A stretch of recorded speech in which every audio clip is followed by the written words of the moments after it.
A estrela de Belém. Luz deverá haver agora, aqui na terra, conforme outrora deveria ter havido quando a estrela da promessa brilhou sobre um estábulo em Belém. Mas em tal época a luz foi recebida só por poucos, e os que ouviram falar, segundo é hábito dos seres humanos, logo a deformaram e alteraram, procurando substituir coisas esquecidas por ideias suas, produzindo com isso uma confusão que hoje pretende passar como verdade intocável. Com receio de que tudo isso venha a ruir, se o menor dos pilares se mostre falso, combatem eles qualquer fulgor de luz que possa trazer o reconhecimento. Denigrem-no e, onde isso não for possível, procuram pelo menos torná-lo ridículo, com uma malícia e perfídia que mostra ao raciocínio lúcido nitidamente que tal atitude nasce do medo. Contudo, o raciocínio lúcido é coisa rara de se encontrar ainda na Terra. Não obstante tudo isso, a luz do legítimo reconhecimento tem de chegar finalmente até toda a humanidade. É chegado o tempo em que tudo quanto é malsão, produzido pelo cérebro humano, será arremessado para fora da criação, a fim de que, no futuro, não mais impeça a elucidação de que a verdade é muito diferente do que essas imagens insustentáveis que a presunção ostensiva, o sentido comercial, a ilusão doentia e a hipocrisia criaram do pântano visguento das tendências acanhadas e baixas, visando ao poder terreno e à admiração terrena. Assim, pois, malditos sejam esses que escravizaram a tal ponto milhões de seres humanos, desviando-os erroneamente, que hoje não ousam mais abrir seus olhos à luz, e sim injuriam às cegas tão logo soe em seus ouvidos algo de timbre diferente do que até então ouviram, ao invés de finalmente ficar à escuta e de procurar averiguar, uma vez que seja, se o que lhes advém de novo não se aproxima mais de sua compreensão do que o que foi aprendido até aqui. Os ouvidos estão obstruídos e temerosamente cuidam para que a eles não chegue nenhuma corrente de ar fresco, realmente apenas por preguiça e medo de que o ar fresco, com o saneamento a isso ligado, condicione a atividade do espírito, a qual exige e obriga ao alto esforço. Ao contrário do atual dormitário espiritual, aparentemente cômodo, o qual tem como consequência um prolongado sono pesado, concedendo com isso apenas mão livre à astúcia do raciocínio deformado e corrupto.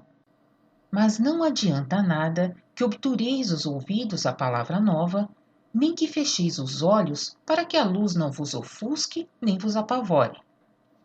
Violentamente sereis despertados desse triste marasmo. Sentindo frio, tereis de vos encontrar diante da luz fria que vos despojará sem misericórdia de todas as falsas vestimentas. Sentindo frio, porque a centelha do vosso espírito, dentro de vós, já não é capaz de ser inflamada, a fim de, aquecendo de dentro para fora, ligar-se com a luz. E para vós é tão fácil acreditar em coisas incríveis, pois para tanto não precisais esforçar-vos em pensar ou examinar. Exatamente porque tais coisas não passariam por nenhum exame segundo as leis divinas naturais, deveis simplesmente crer, sem perguntar como nem por que deveis crer cegamente? E isso vos parece grandioso? Vós que vos imaginais nessa maneira cômoda, particularmente fiéis, passais simplesmente por cima de todas as dúvidas e senti-vos bem, salvos com uma sensação de nobreza, de beatitude e com direito à bem-aventurança. Contudo, Com isso, absolutamente não vos elevastes acima de todas as dúvidas, mas sim tão somente passastes covardemente de lado. Fostes demasiado indolentes espiritualmente para vos empenhardes em alguma coisa, e preferistes a crença cega a conhecer os fenômenos naturais decorrentes da lei da vontade de Deus. E para isso vos ajudaram imaginações do cérebro humano. Pois quanto mais impossível e inapreensível for aquilo que deveis crer, tanto mais cômodo será também acreditar literalmente às cegas, porque em tais coisas, doutra maneira, nem é possível. Nisso, têm de ser excluídos o saber e a convicção. Somente as coisas impossíveis exigem crença cega sem reservas, pois cada possibilidade estimula imediatamente o pensar individual. Onde existe a verdade, que sempre mostra a naturalidade e as consequências lógicas, aí se inicia o pensar e automaticamente também a reflexão intuitiva. Cessa somente quando já não existe mais nada natural, onde, portanto, já não se encontra a verdade. E apenas através da reflexão intuitiva pode uma coisa tornar-se convicção, a qual unicamente traz valor ao espírito humano. Assim se fecha também, com tudo mais, o círculo que se iniciou com a noite sagrada em Belém. E esse remate deve excluir as inexatidões das tradições e levar a verdade à vitória. As trevas que a humanidade criou serão dispersadas pela luz penetrante. Todas as lendas que com o tempo foram tecidas a respeito da vida de Jesus têm de cair, para que ela finalmente saia límpida, de acordo com as leis de Deus, assim como de outra maneira nem poderia ter sido nesta criação. Tendes até aqui, com vossos cultos autocriados, renegado de modo injurioso e crédulo a perfeição do Criador vosso Deus. Voluntária e conscientemente o apresentais imperfeito em sua vontade. Já falei a tal respeito, e podeis torcer-vos e virar-vos como quiserdes, mas subterfúgio algum poderá vos proteger, por terdes sido demasiadamente indolentes para pensar por vós mesmos. Não venerais a Deus absolutamente acreditando às cegas em coisas que não podem ser enquadradas nas leis primordiais da criação. Pelo contrário, se acreditais na perfeição do Criador, deveis saber que nada pode suceder aqui na criação que não corresponda exatamente em suas consequências às leis inabaláveis de Deus. Somente assim podereis venerá-lo verdadeiramente. Quem pensa de outra forma duvida, consequentemente, da perfeição do Criador, seu Deus. Pois onde forem possíveis alterações e melhoramentos, aí não existe nem existiu perfeição alguma. Desenvolvimento é outra coisa. Esse é previsto e desejado nesta criação, mas tem de resultar incondicionalmente como sequência da atuação de leis já vigentes. Tudo isso não pode, todavia, provocar determinadas coisas como as que muitos fiéis, notadamente a respeito da vida de Cristo, consideram como absolutamente evidentes. Despertai finalmente de vossos sonhos, tornai-vos verdadeiros. Seja-vos declarado mais uma vez que é impossível, segundo as leis da criação, que possam nascer corpos humanos terrenos sem que antes tenha havido geração de matéria grosseira. Assim como é impossível que um corpo de matéria grosseira seja levado para o reino de matéria fina depois de sua morte terrena, e muito menos ainda para o reino enteal ou mesmo espiritual. E como Jesus tinha de nascer aqui na terra, tal fato teve de ficar submetido também às leis de Deus de matéria grosseira da geração prévia. Deus teria agido contra suas próprias leis se, com referência a Cristo, tivesse acontecido conforme a tradição propala. Mas tal lhe é impossível, porque ele é perfeito desde o início, e com isso também sua vontade, que está nas leis da criação. Quem ousa ainda pensar diferentemente duvida dessa perfeição e, portanto, acaba duvidando também de Deus. Pois Deus, sem perfeição, não seria Deus. Quanto a isso, não há escapatória. A respeito dessa certeza tão simples, não pode um espírito humano sofismar, mesmo que os fundamentos de tantas concepções genéricas atuais tivessem de ficar abalados.